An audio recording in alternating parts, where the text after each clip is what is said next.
Hello, and welcome to Talking Toddlers, where I share more than just tips and tricks on how to reduce tantrums or build your toddler's vocabulary. We're going to cover all of that, I assure you. But here, our goal is to develop clarity, because in this modern world, it's truly overwhelming, especially during these past 2 years.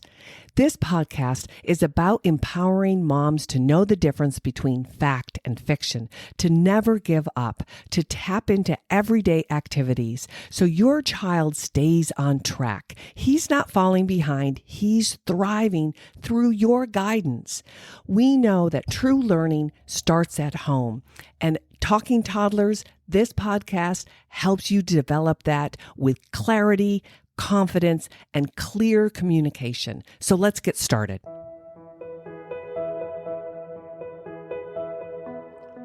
Hello, and welcome to Talking Toddlers' very first podcast.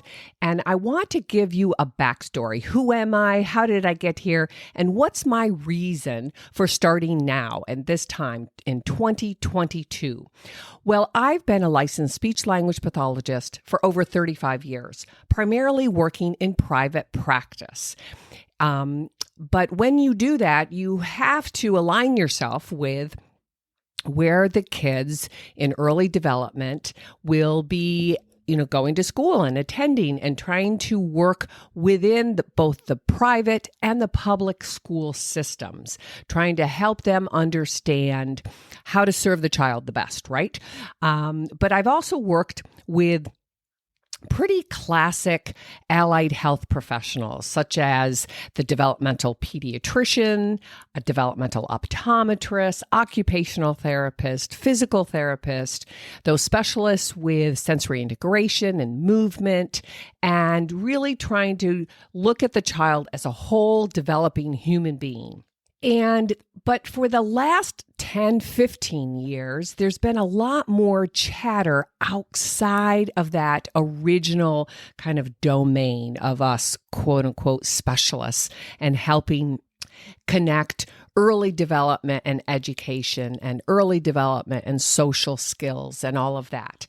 But this chatter has been more in with nutrition and dietary needs, looking at the gut and the brain connection, and beginning to link how the individual behaviors, whether you're 2 or 20, your moods, your self-regulation, and your ability to be present for learning or to develop a new skill really is affected by how we live our lives, right? And so we can't just look at the developmental kind of trajectory and say, oh, he has weak XYZ, or the expressive language is lower than we expect. We really have to look at the whole being, right?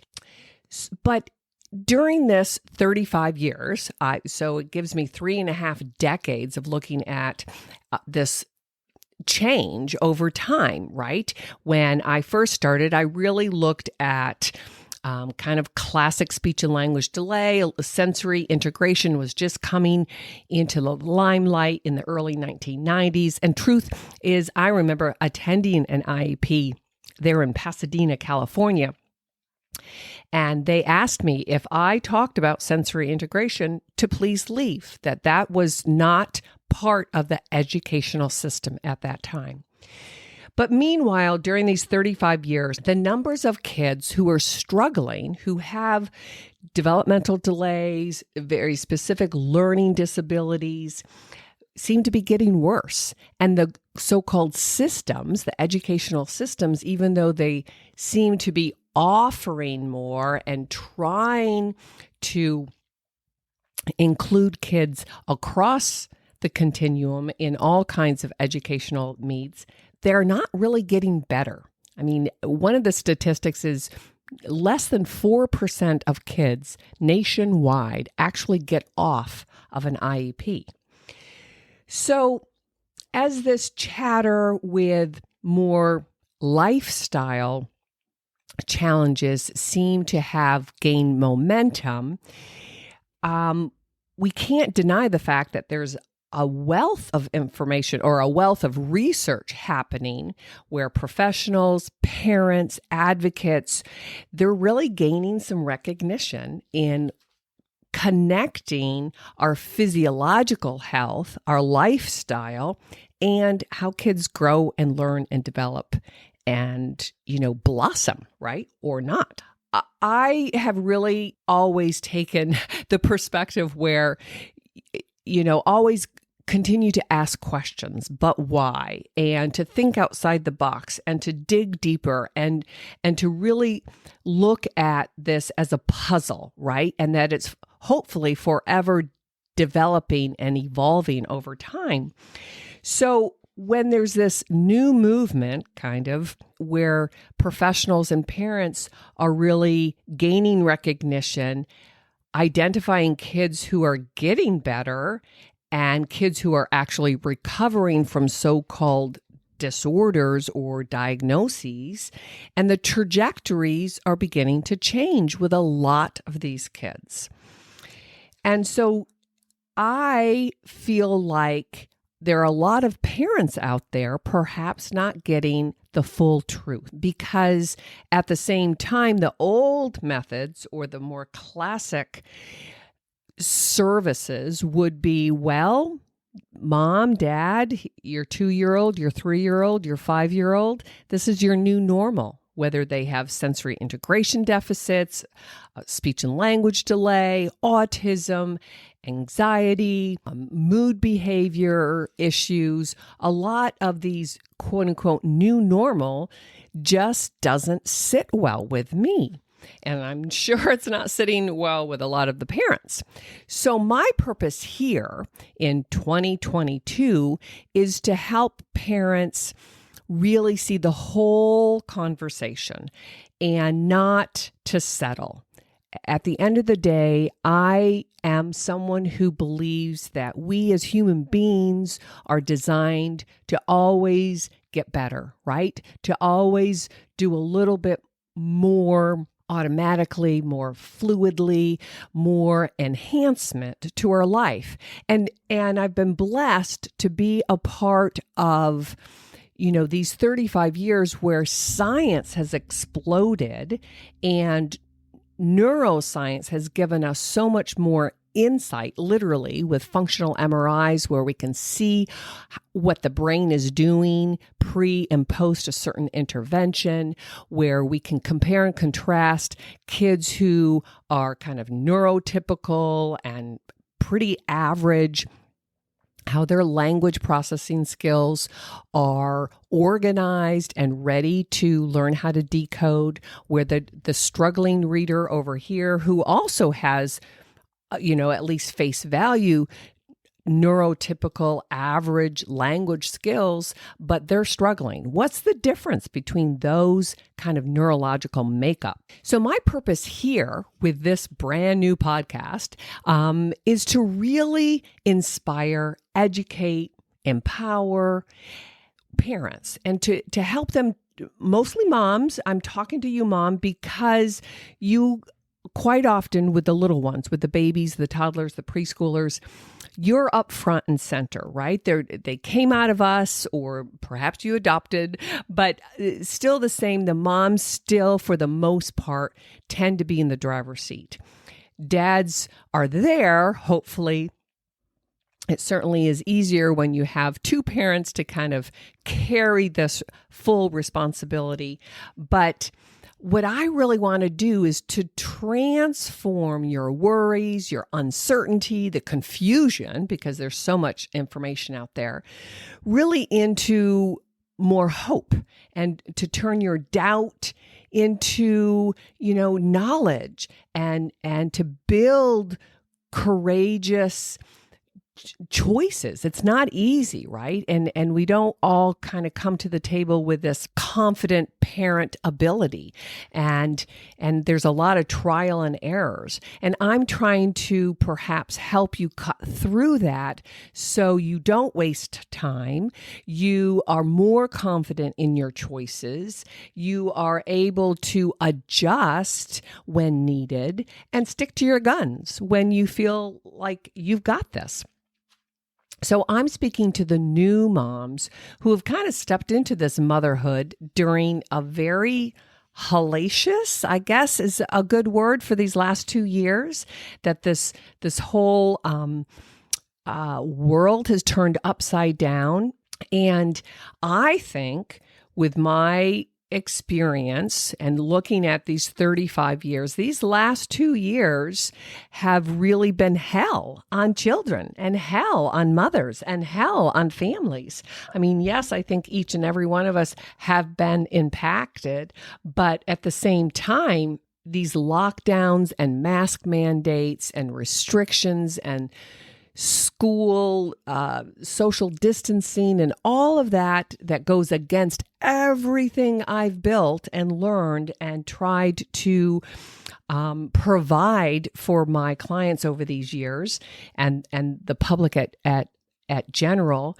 But they forced parents into this unprecedented position of making choices, that living under this huge sense of fear and looking at the medical, quote unquote, system, the educational system, and even your family with these different, very personal, very striking opinions. And I got a lot, my practice kind of flipped in those 2 years where I was doing more, pre-K through second grade or through third grade. And I got a lot of little kids, a lot of 2-3-year-olds who were slow to talk, who parents were questioning whether they were on track or not. And I really studied how these new moms, these new families were struggling more than, I can't really say more, but in a different framework, because they were feeling so isolated and disconnected and unsure, trying to protect this beautiful, innocent baby at the same time to say, I don't know where to turn. I know I'm not going to, pretend that there was an easy solution or easy choices in any of this. But what I want to do at this point, as we're kind of coming out of these mandates and the school lockdowns and the mask, thank God, I have to be really, really honest. And we can talk at length about what I think as a speech language pathologist, as a communication expert, how I know the brain wires itself through human interaction. What I think professionally, and I'm not going on a limb, I'm not talking about politics, I'm not talking about, even the CDC at large, but there are a couple of things in the future we will definitely talk about. But right here, right now, I'm talking about the effects of masks on early childhood development. Much more than just being able to see the lip movements, which are critical, but it's wiring that brain. Remember I said in the beginning, there's movement and nutrition and sound and vision, and all of this is wiring this newborn, this baby, this toddler's brain so they can move and engage and learn in this three-dimensional world. And masks have done more harm than good. I'm just saying that. That's my professional opinion. If you have, different opinions, so be it. You can share with it or share with others. But from an early childhood development, it didn't make sense to me. But we can't go back, right? And that's what I'm here for. It's all about moving forward, looking forward. We know that the brain is plastic. It's very malleable. Neuroscience has taught us that through our life experience and with the right opportunities and time to organize and learn, we can wire and rewire throughout our whole life, from birth to grave, right? So I'm really motivated to make this podcast looking forward and focus on what is healthy development. What is a healthy development in the child, a healthy development with the relationships that they build, laying the foundation to lifelong learning in every area or every environment, because I've always said you can take anything from bath time to falling down in the mud to getting in and out of the car seat to changing diapers. All of that is a language-based learning opportunity that mom and dad or the caretaker can take advantage of. But I want to focus on, how do we help our youngest children, the most vulnerable? They've always been the most vulnerable, but how do we open up this world again and help the children thrive, help the children and families create a language-rich home environment? And I know that there's a lot of shifting going on, questioning preschools and daycare centers versus homeschool. And I'm speaking to all of them because I think, again, there's no perfect answer, but I certainly understand if I was to do it again and I had a 2-year-old at home or a 4-year-old at home, I would seriously consider homeschooling for lots of reasons that we will in the future get into. And there are pros and cons, and every family dynamic is different. But whatever I talk about here regarding early speech and language development, laying the foundation, wiring the brain, and we will have guests and conversations that cover the whole child, right? It's not just about speech and language. But this podcast of mine is talking toddlers. And so the goal is to get your baby, your newborn, to be a talking toddler. It's also to help parents understand how a talking toddler has much better probability to be successful in school and social and family situations if their speech and language by 2.5 are really solid.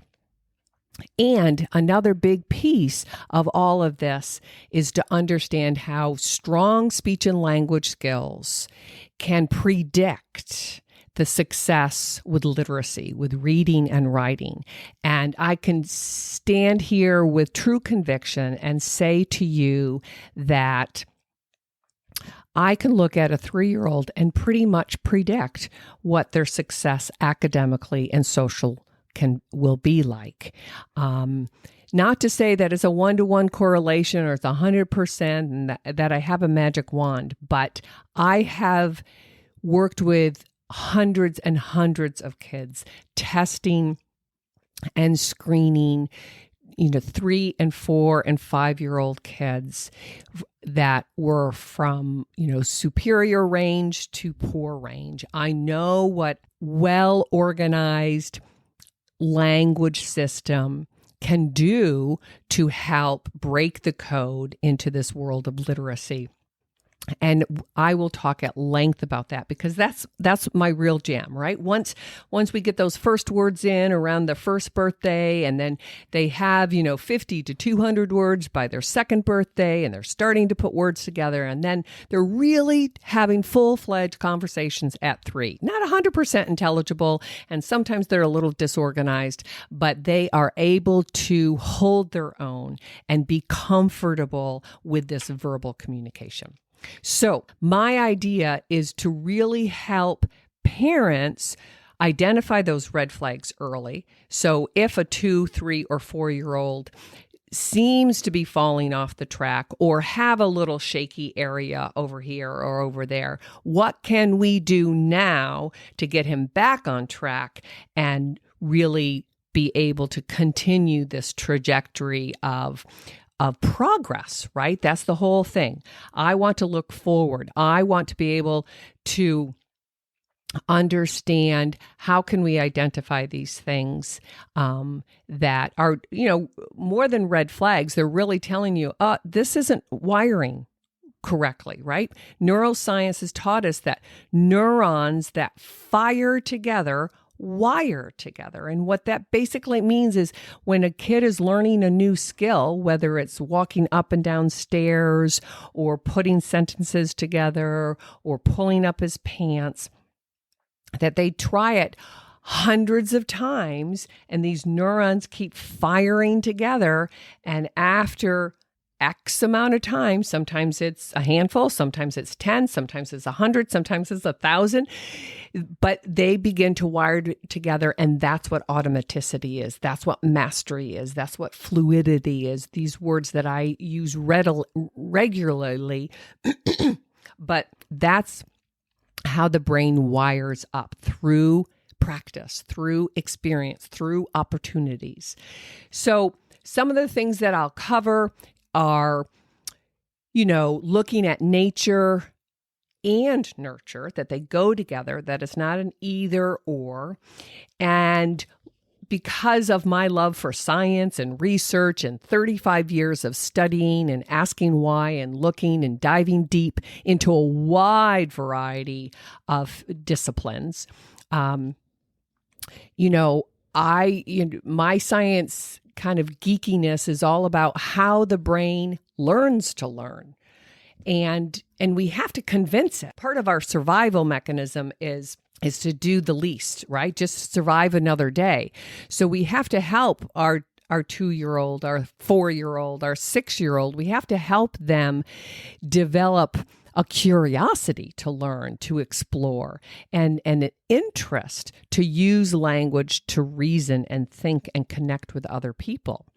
So neuroplasticity really needs to be understood, at least in the sense that even if you have a child, a slightly older child, a 6-year-old who is quote unquote struggling at reading, that's not the be all and end all. That's, you don't diagnose a child and say, oh, he has a reading disability.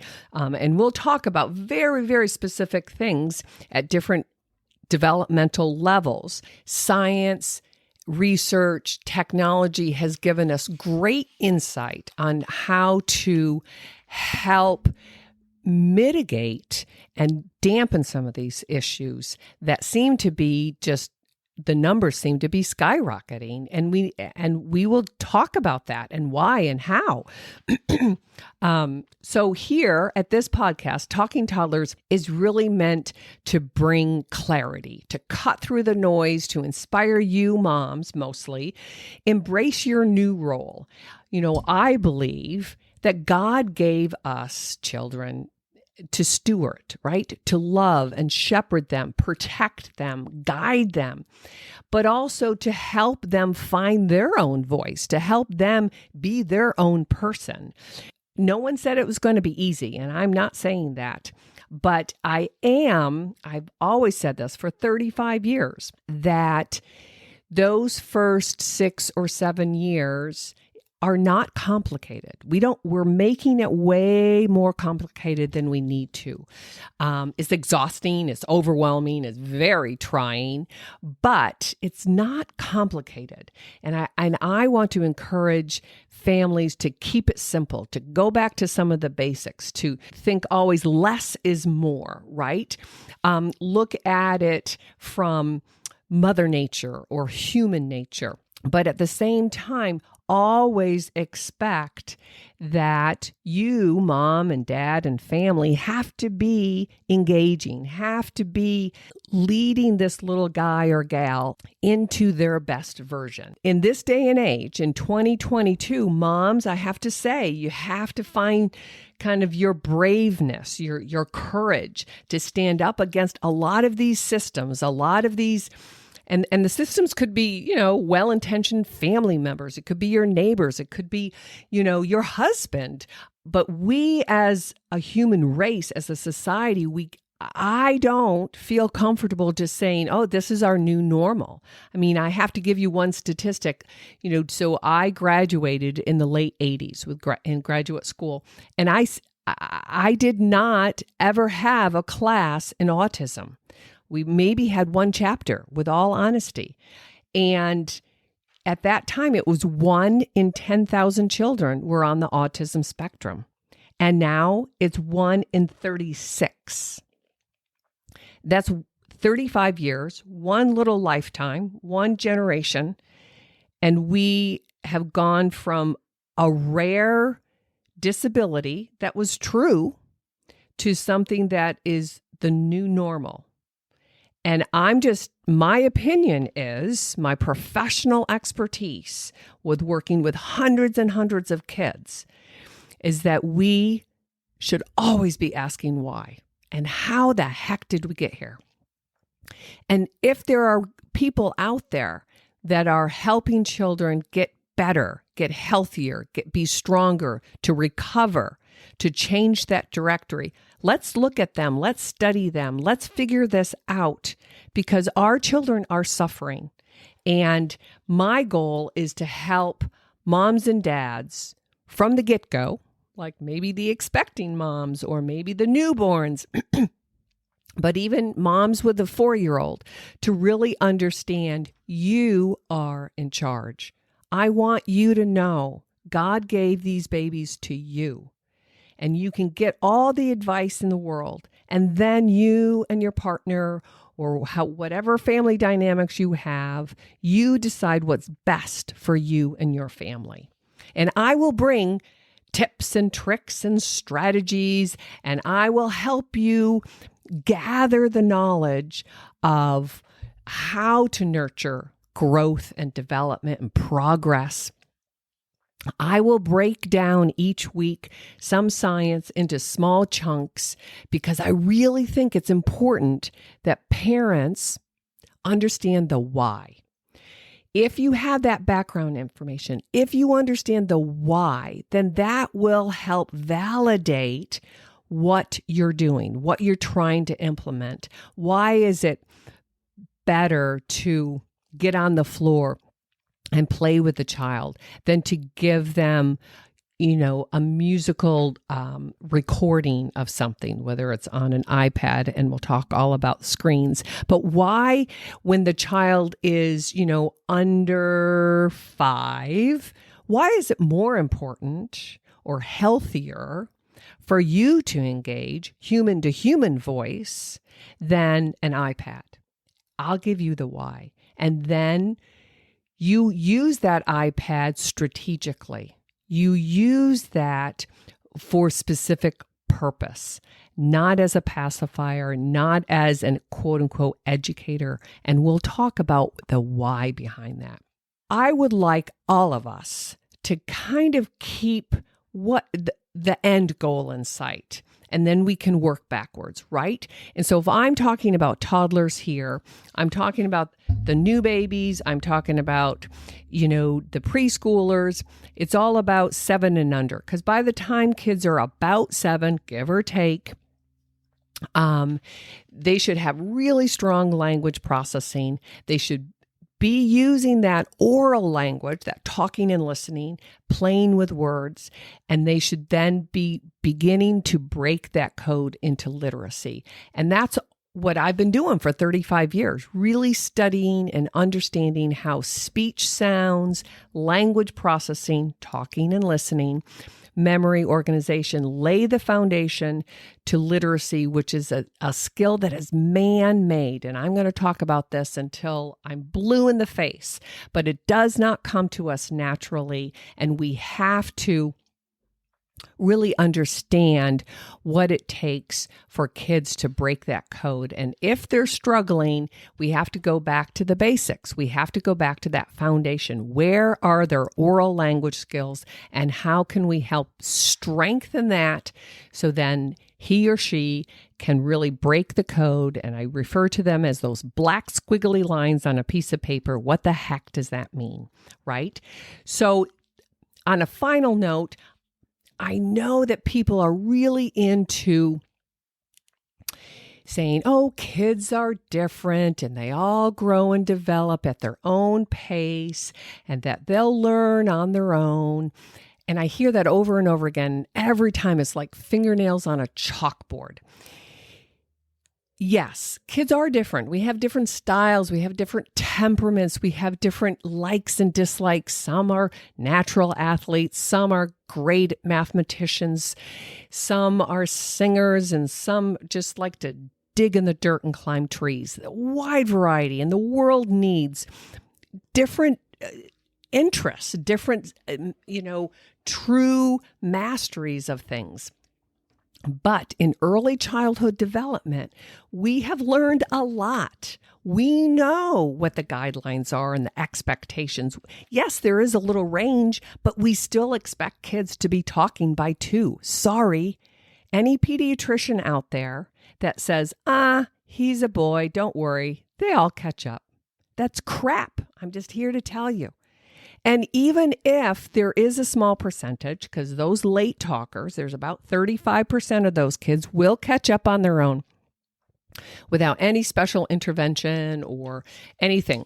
We know that. And those numbers, I think, are going to be more impacted, if that's not the right phrase, but they're going to be more affected and possibly increase because of what we've just experienced for these last 2 years. But that's another episode.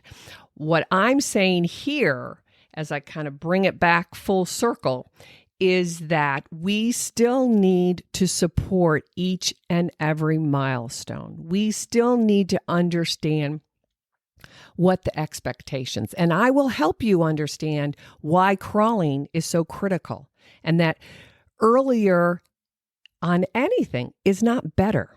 Trust me, it's not. And you're going to hear all kinds of different quote unquote opinions. And I know that this is just my opinion, but I'm giving you 35 years of playing on the floor with kids, of studying a wide variety of developmental areas. And that crawling not only helps crawling and getting to that next level of walking, but it helps to wire that brain for speech and higher order thinking. It helps to reduce disfluencies and disorganization. It is also a critical piece to learning how to read. And we know that there's a strong correlation. And we've known this. I mean, that's one of the things that I remember hearing and studying when I was in graduate school, because one of my brothers, and I have a number of them, I'm one of 9, and he had a severe reading problem. He was brilliant in so many other ways, and great athlete, great social person, beautiful heart, love him to pieces. He's now in heaven. But, the big thing was like, he didn't ever crawl. He was so gung-ho about climbing up a tree or getting to the next, bookcase, or, he was a physical kind of kid, strong and athletic, but, there's a correlation. So what I'm saying is, yes, kids are different. Yes, we bring different kind of proclivity to the table, but we still have expectations. We still want our kids to go through each and every one of these developmental milestones or chapters, so they're constantly wiring and rewiring and giving the strongest foundation, so they can go out and just easily master whatever they want, beyond. So to wrap up today, I'm so excited to finally be doing this. And I've been thinking about it probably right before the lockdowns and our world turning upside down. And then my practice got a little wonky in all of that. I know everybody's life did, but I'm here. I'm here because I want to help moms really, really understand that they've got it. You're in the best position, and I want you to know that someone's got your back, that I hear you, I hear your concerns and your doubts, I hear your overwhelm. And yet at the end of the day, when it's really quiet, I know that little voice inside you, that little spirit is saying, this is my baby, this is my toddler, and I'm in it with them. And I'm never going to give up. I'm never going to throw in the towel. That's not who I am. And if I'm scared shitless, that's okay. Erin's got my back. Because it is about speech and language. And, to me, that's kind of the glue that puts it all together. But it's also about movement and play, engagement, building attention. It's looking at our environment and what can we do to enhance this thriving child. It's learning how to navigate this modern world. That's not easy, right? We're still kind of pretty primal. We still just want to veg out and, have enough strength to run away if a tiger starts to chase us. But for the most part, we just want to survive another day. And so we have to overcome our laziness as human race and help our little guys and gals find curiosity to want to go out and do something that's not easy, like ride a bike or have a conversation or read a book. These are not easy tasks, but we have to help them be open to learning. So Talking Toddlers is just the starting point. We're going to talk about how do we get kids to talk at the toddler phase, and how do we get toddlers to talk more and conversationally, and how to lay this foundation. What's it like to parent a toddler, and how do moms and dads go through all of the emotional roller coasters that go with all of this? Because at the end, I know you and I and all parents out there and all decent human beings want the best, want to see our kids happy and healthy, capable, free-spirited, creative. And I've always said this as a practitioner, that I don't want to limit their choices. I don't want to see kids fall behind. I don't want to give them a label. I want to give them opportunities to make mistakes, pick themselves up, try again, move on. Because I believe all kids are capable of progress, of growth, of learning, of building relationships, of being really comfortable in their own skin. It's not a perfect world. You and I both know this. We've been living through a bizarre period. It's kind of a bad dream. It's kind of a fog. But the reality is we're in it. We're coming on the other side. We have to help our children be the best version of themselves. I have 35 years perspective. I have a 30,000 foot view, and I have up close and personal. And I want to help you to navigate this and to really learn how to be the best version of yourself as a mom or dad, or maybe you're a caretaker or a grandparent, an aunt, an uncle. How can we work together? The school systems are really, really suffering. And I think they've kind of lost a lot of their focus. I want to talk to the new moms because I want you to know how to navigate this, identify things early, keep your kid on track as much as possible, always be willing and open to learning more, to look at the whole child, the whole environment, your family lifestyle, and to know that flexibility is really key. So it's not easy and it's exhausting. I get that. And you're probably scared and you're probably trying to push that fear away. And I know at the same time you're saying, I'm doing the best I can. I'm holding on. I have 1,800 things to do. I have a job, or I have a home, or I have, a hybrid where I'm working from home and pretending to parent at the same time, or I have 2 kids or 4 kids. I'm homeschooling now. I don't know what I'm going to do 6 months from now. There's so many questions.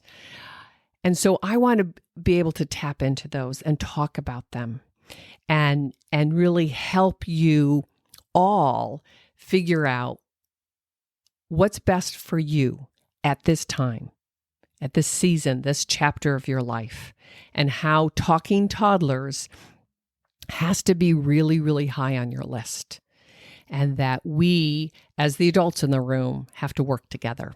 Okay, so welcome everyone to Talking Toddlers. I will see you next Tuesday, and we will get down into some of the nitty-gritty of brain science and how the brain wires itself in those first, say, 18 months. Okay?